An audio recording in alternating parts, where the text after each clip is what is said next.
ಕರ್ನಾಟಕದ ಲೋಕಸಭಾ ಚುನಾವಣೆ 3ನೇ ಬಾರಿ ಪ್ರಧಾನಿ ಆಗ್ತಾರಾ ನರೇಂದ್ರ ಮೋದಿ ಅನ್ನುವಂಥದ್ದು ಅನೇಕ ಚರ್ಚೆಗಳಾಗಿತ್ತು. ಈ ನಡುವೆ ಇಂಡಿ ಮೈತ್ರಿಕೂಟ ಮತ್ತು NDA ಮೈತ್ರಿಕೂಟದ ನಡುವೆ ಯಾವೆಲ್ಲ ರೀತಿಯಲ್ಲಿ ಹೋರಾಟಗಳಾಗಿತ್ತು. ಇಂಡಿ ಮೈತ್ರಿಕೂಟದಲ್ಲಿ 24 ಪಕ್ಷಗಳಿದ್ದರೆ ಆಮೇಲೆ NDA ಮೈತ್ರಿಕೂಟದಲ್ಲೂ ಕೂಡ 21, ಹೀಗೆ ಇನ್ನೂ ಸಣ್ಣ ಪುಟ್ಟ ಎಲ್ಲ ಪಕ್ಷಗಳು, ಅಂದರೆ ಒಂದು 20 ಪಕ್ಷಗಳಿತ್ತು.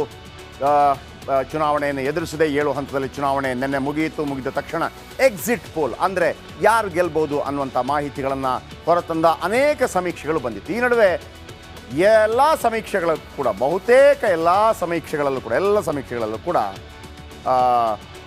NDA ಮತ್ತೆ ಅಧಿಕಾರಕ್ಕೆ ಬರುತ್ತೆ ಅಂತ ಬರ್ತಾ ಇದೆ. ಮತ್ತೊಂದು ಕಡೆ ಉತ್ತರ ಭಾರತದಲ್ಲಿ ಕೇಸರಿ ಪಡೆ ಕಮಾಲ್ ಮಾಡಿದೆಯಂತೆ. ಅಂದರೆ ಉತ್ತರ ಭಾರತದಲ್ಲಿ ಅದರ ಭದ್ರಕೋಟೆ ಅನೇಕ ಕಡೆ ಖಾತೆ ತೆರೆದಿದೆ, ಸ್ಥಳೀಯ ಪಕ್ಷಗಳಿಗೆ ಟಕ್ಕರ್ ಕೊಟ್ಟಿದೆ. ಜೊತೆಗೆ ದಕ್ಷಿಣ ಭಾರತದಲ್ಲೂ ಕೂಡ ಹೊಸ ಶಕೆ ಆರಂಭವಾಗಿದೆ.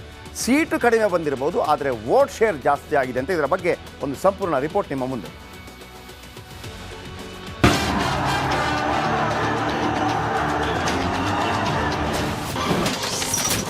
ದಕ್ಷಿಣ ಭಾರತದಲ್ಲಿ ಕಮಾಲ್ ಮಾಡಿದ ಬಿಜೆಪಿ, NDA 400 ಪಾರ್ ಮಂತ್ರಕ್ಕೆ ಅಡಿಗಲ್ಲು. ತಮಿಳುನಾಡು, ಕೇರಳ, ಆಂಧ್ರದಲ್ಲಿ ಖಾತೆ ಓಪನ್.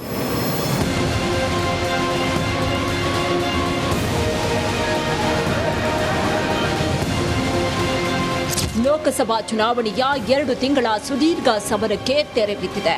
ನಿನ್ನೆ ನಿಮ್ಮ ರಿಪಬ್ಲಿಕ್ ಗ್ರೂಪ್, ಪಿಮಾರ್ಕ್, ಮ್ಯಾಟ್ರಿಕ್ಸ್ ಸೇರಿ ನಡೆಸಿರುವ ಸರ್ವೆ ಹೊರಬಿದ್ದಿದೆ.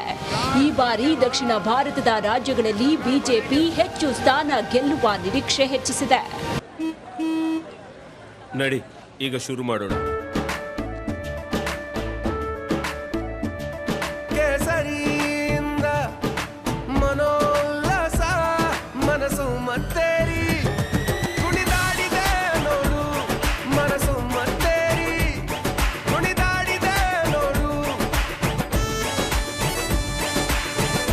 ಕ್ಷಣಕ್ಷಣವೂ ಆಚರಿಸಿ ಕೇಸರಿ ಹಬ್ಬ. ವಿಮಲ್ ಬಾಯಲ್ಲಿ ಹೇಳಿ ಕೇಸರಿ. ತಮಿಳುನಾಡಿನಲ್ಲಿ ಬಿಜೆಪಿ 1 ಸೀಟ್ ಗೆಲ್ಲೋದು ಕಷ್ಟ ಅಂತ ಹೇಳಲಾಗ್ತಾ ಇತ್ತು. ವೋಟ್ ಶೇರ್ ಹೆಚ್ಚಿಸಿಕೊಳ್ಳುವ ಮೂಲಕ 1-2 ಸ್ಥಾನ ಗೆಲ್ಲುವ ನಿರೀಕ್ಷೆ ಇದೆ.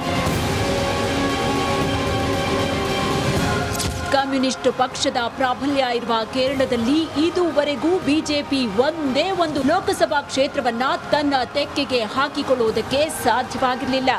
ಇದೇ ಮೊದಲ ಬಾರಿಗೆ ಕೇರಳದಲ್ಲಿ 1ರಿಂದ 2 ಕ್ಷೇತ್ರಗಳಲ್ಲಿ ಬಿಜೆಪಿ ಜಯಬೇರಿ ಬಾರಿಸಲಿದೆ ಅಂತ ಸಮೀಕ್ಷೆಗಳು ಹೇಳಿವೆ.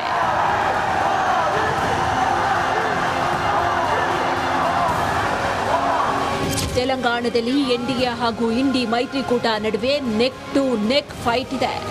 NDA ಮೈತ್ರಿಕೂಟ 6ರಿಂದ 9 ಸ್ಥಾನ ಗೆಲ್ಲುವುದಾಗಿ ಪಿಮಾರ್ಕ್, ಮ್ಯಾಟ್ರಿಕ್ಸ್ ಸಮೀಕ್ಷೆಗಳು ಹೇಳಿವೆ. ಇನ್ನು ಆಂಧ್ರದಲ್ಲಿ NDA ಮೈತ್ರಿಕೂಟಕ್ಕೆ 14 ಸೀಟ್ ಸಿಗಲಿದೆ ಅಂತ ಪಿಮಾರ್ಕ್ ಹೇಳಿದ್ರೆ, ಕರ್ನಾಟಕದಲ್ಲಿ 19ರಿಂದ 22 ಕ್ಷೇತ್ರಗಳಲ್ಲಿ ಗೆಲುವು ಸಾಧಿಸಲಿದೆ ಅಂತ ಮ್ಯಾಟ್ರಿಕ್ಸ್ ಸಮೀಕ್ಷೆ ಬಹಿರಂಗಪಡಿಸಿದೆ.